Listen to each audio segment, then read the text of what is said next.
আমি মুসলিম। তো আমি জানি পর্দা মুসলিমের জন্য একবারে কি বলবো, একবার পুরোপুরি জায়েজ অবশ্যই, আর খুব ভালো একটা কথা। আর এটা কয়জনে করতে পারে, এটা তো আমার জন্য অনেক ভালো কথা, ভালো। আসসালামু আলাইকুম সুপ্রিয় দর্শক, আপনাদের ভালোবাসায় আসলাম আবারও সেই মেয়ের কাছে। মেয়েটার শুনবো জীবন কাহিনী। আসসালামু আলাইকুম। ওয়ালাইকুম আসসালাম। হ্যাঁ আপু, কেমন আছো তুমি? জি ভাইয়া, ভালো আছি, আপনি কেমন আছেন? আল্লাহ তালা খুবই ভালো লাগছে। তো যাই হোক, তোমার ফ্যামিলি কেমন আছে? সবাই ভালো আছে? জি হ্যাঁ ভাইয়া, যেভাবেই থাকুক আলহামদুলিল্লাহ মোটামুটি। তো যাই হোক, আমাদের ক্যামেরার সামনে তুমি আগেও আসছিলা, এখন তো কোনো সাড়া পেয়েছো কি? জি না ভাইয়া। আচ্ছা, তুমি মেনটা কীরকম চেয়েছো যে এখনও তুমি সাড়া পাচ্ছ না যে? কীরকম, আমার তো চাওয়া পাওয়া খুব বেশি না, খুব সীমিত। সেক্ষেত্রে এখন যদি কেউ আমাকে অ্যাকসেপ্ট না করে তাহলে তো আমার কিছু করার নেই। ও আচ্ছা, যাই হোক, কোনো প্রবাসী ভাই বা বাংলাদেশ থেকে বা কোনো ভাই তোমাকে বিয়ে করলো, বিয়ে করে বা প্রবাসী কোনো ভাই তোমাকে বিয়ে করে বাইরে চলে গেল তোমাকে রেখে, শ্বশুর শাশুড়ি বা ননদ নংশাস মানে সবাই আছে, তাদের সাথে তুমি খারাপ ব্যবহার করবে, আচরণ করবে? কেন খারাপ ব্যবহার করবো? তারা তো আমার পরিবারের মতোই হবে, তাই না?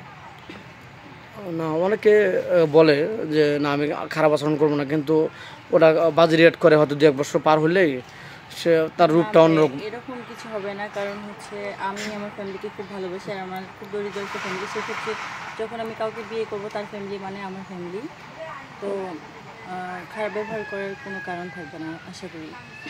আচ্ছা, তোমার ফ্যামিলি থেকে তোমাকে বিয়ে দিতে পারছে না, এরকমটা কেন? মানে কি তোমাদের দেখে যৌতুক লাগে নাকি? জি হ্যাঁ, আমাদের এলাকায় যৌতুকের চাহিদা বেশি। যৌতুকের জন্য অনেক দরিদ্র মেয়ের বিয়ে হয় না। আর তাছাড়া হচ্ছে আমার বাবা নেই, সেজন্য বাবা হয়তো থাকলে যে কোনো 10টা করতেন যে এভাবে আর রাখতেন। না। তো সেক্ষেত্রে আপনাদের ক্যামেরার সামনে আছে। আচ্ছা, যাক, যৌতুকের হার তোমাদের দেশে কীরকম? তাও তো হচ্ছে লাখের উপরে, 2 লাখ। অর্থাৎ তো এত অ্যাপালিটি তো তোমাদের নেই। জি হ্যাঁ। দিন এনে দিন খাওয়াই খুবই দুষ্কর, মানে খুব কষ্টকর। তো যাই হোক, তোমার বয়স বলছিলে কত যেন? 21 বছর চলে। 21 বছর। তুমি মনে করো কত বছর হলে তোমার সাথে মেচুড হবে?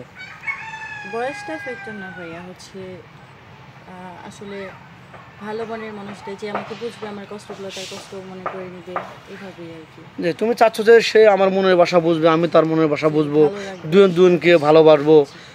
দুজনের ভিতরে একটু অভিমান থাকলে ভালোবাসাটা বেশি থাকবে। আমাকে সে খুশি রাখবে, আমি তাকে খুশি রাখবো, তার ফ্যামিলিটাকে। এই তো। দেখো, তোমাকে কোনো ভাই বিয়ে করে তোমাকে যদি বলে পর্দা করে চলতে হবে, বোরকা পরে চলতে হবে, 5 ওয়াক্ত নামাজ পড়তে হবে, তোমার কোনো কাজ নেই, তুমি কি আর কি বোরিং ফিল করবে নাকি এটা ভালো মনে করবে? এটা তো খুব ভালো কথা যে এইভাবে রাখবে। এটা আমরা মুসলিম, আমি মুসলিম। তো আমি জানি পর্দা মুসলিমের জন্য একবারে কি বলবো, একবার পুরোপুরি জায়েজ অবশ্যই, আর খুব ভালো একটা কথা। আর এটা কয়জনে করতে পারে, এটা তো আমার জন্য অনেক ভালো কথা, ভালো একটা বিষয়। আচ্ছা, যাক, স্ক্রিপ্টটা আর বাড়াতে চাচ্ছে না।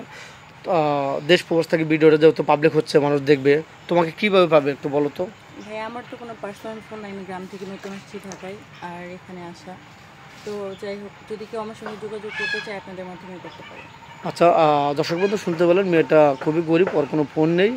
আমাদের নাম্বার দেওয়া থাকবে, মানে ইউটিউব চ্যানেল কর্তৃপক্ষের নাম্বার দেওয়া থাকবে। কেউ ভিডিও কল দেবেন না, ভিডিও কল দিলে ব্লক করতে বাধ্য হবো। ভালো থাকবেন, সুস্থ থাকবেন, সবারই কামনা করি। আল্লাহ হাফেজ।